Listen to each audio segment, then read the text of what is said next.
This is the Galaxy A34 5G. I think it's trying to be like the A54, but it had to cut some corners in order for it to stay cheaper. But how well does it do that? Let's find out.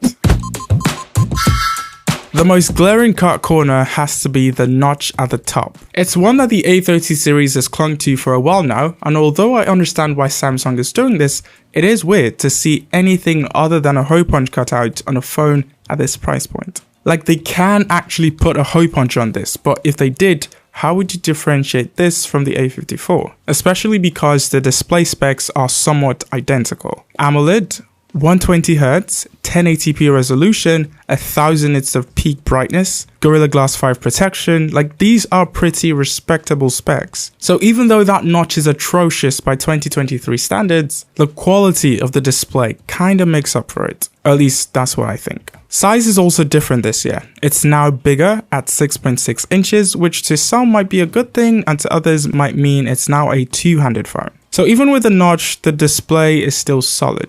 It's even an upgrade from the A33 thanks to that higher refresh rate. Another somewhat noticeable cut corner would be the plastic back. I reviewed the A54 before this, so going from that glass rare to a plastic one was very noticeable. The A34 felt cheaper, but although glass is set to be more premium, it is definitely more susceptible to cracks if it falls. But with a plastic back, you have a better chance of surviving a fall with a couple scratches. And when I did put a case on this, that cheap feeling did go away. So at the end of the day, it's not that bad a sacrifice, especially because the A34 still retains that Galaxy flagship look. From the rear, this is hard to distinguish from the A54 or even the S23. So we've got that floating camera design, except the rings are much shorter, so they don't protrude as much as the A54. But then again, once you slap on a case, it could be any Samsung phone. The plastic back was a bit of a turn off, but the matte finish is definitely a W.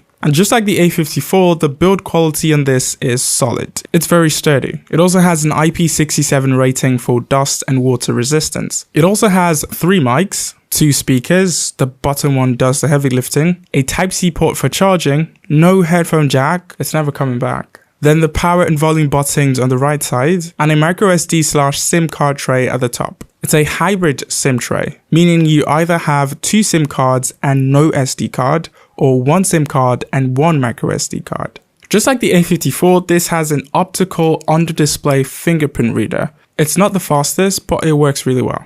This also kind of goes unnoticed, but the haptics on this, as well as the A54, were pretty good. At the end of the day, the plastic rare isn't that big a deal.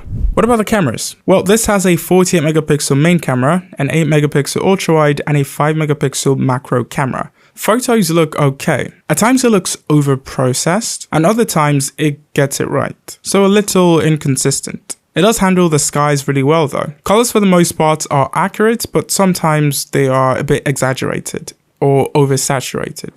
But overall, for the most part, the images you get out of this are pretty good. The only thing is sometimes it does give that over-processed look, so I can't really trust this to take a good photo every single time. Chances are it might be a MediaTek 1080 problem, because Izzy pointed out in his own video that he noticed the same issue on his Redmi Note 12 Pro Plus 5G, which also uses the MediaTek 1080 chipset. But with cameras being mostly software these days, I wouldn't be surprised if this gets sorted out with a software update.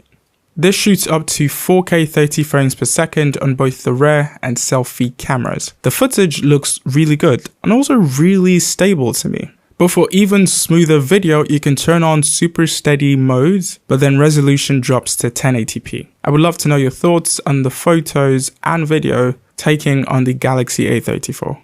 But yeah, at this price, this is definitely up there in terms of photo and video quality. As mentioned earlier, this has the MediaTek Dimensity 1080 chipset with 6GB of RAM and 128GB of storage. This appears to be the only spec available, or at least here in Nigeria. My biggest problem with the predecessor, the A33, was the overheating issue. Like if you try to do any sort of multitasking, it would start to heat up, so hot that you could literally fry an egg on it. Okay, that's not true. Anyway, I wanted to see if they had sorted that issue out, so I did a lot of multitasking and gaming, and I can report that the A34 stayed moderately warm through all of that. And it also performed really well. Like, I could have multiple apps open and running and the phone would smoothly juggle between all of them. I also think that the higher refresh rate display played a part in making the phone feel fast, because it was super responsive. It feels just as fast as the A34, and games just as well too, and in some cases better than the A34. I think that's down to more games being optimized for MediaTek compared to Exynos. Overall, I was left really impressed with the A34, and they definitely didn't cut any corners here. And you can say the same about software. This is running One UI 5.1 based on Android 13. And just like I mentioned earlier, navigating the phone, multitasking, all the animations involved in all of that were buttery smooth. You also get all the customization features, the 4 years of major Android updates, all of it.